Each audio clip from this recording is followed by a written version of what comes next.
મૂળધનમાં વધારો. એક ઘરડો માણસ 3 વર્ષ માટે યાત્રા કરવા નીકળ્યો. તેણે પોતાના 4 પુત્રોને બોલાવી તેમને પોતાની મૂડી વેચી આપી અને કહ્યું, જો હું પાછો આવીશ તો તમારી પાસે પાછા માંગીશ, અને ના આવું તો તે તમારી. 4ને 100 રૂપિયા આપવામાં આવ્યા. એક પુત્રએ તેને સાચવીને મૂકી રાખ્યા, બીજાએ તેને વ્યાજે મૂક્યા, ત્રીજાએ મોજ શોખમાં વેડફી નાખ્યા અને ચોથાએ તેનાથી ધંધો શરૂ કર્યો. 3 વર્ષ પછી ડોસા પાછા આવ્યા ત્યારે બધાએ પુત્રો પાસે પૈસા પાછા માંગ્યા. એકે હતા એવા ને એવા પાછા આપ્યા, બીજાએ વ્યાજ સહિત પાછા આપ્યા, ત્રીજાએ વપરાઈ ગયા એવું કહ્યું, ચોથાએ વેપાર કરીને ધનને અનેક ગણું વધારીને પાછું આપ્યું.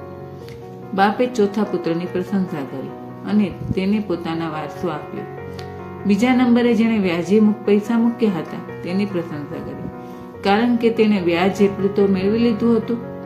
વૃદ્ધે બધાને સમજાવતા કહ્યું, રૂપિયા વ્યાજે મૂકવાથી કે તેનો ધંધો કરવાથી તે વધે છે એ બધા જાણે છે, પરંતુ એ માટે પુરુષાર્થ એ જ માણસ કરી શકે છે જે પોતાના અંગત સ્વાર્થમાંથી મુક્ત થઈ કૌટુંબિક જવાબદારીનું પાલન કરે છે.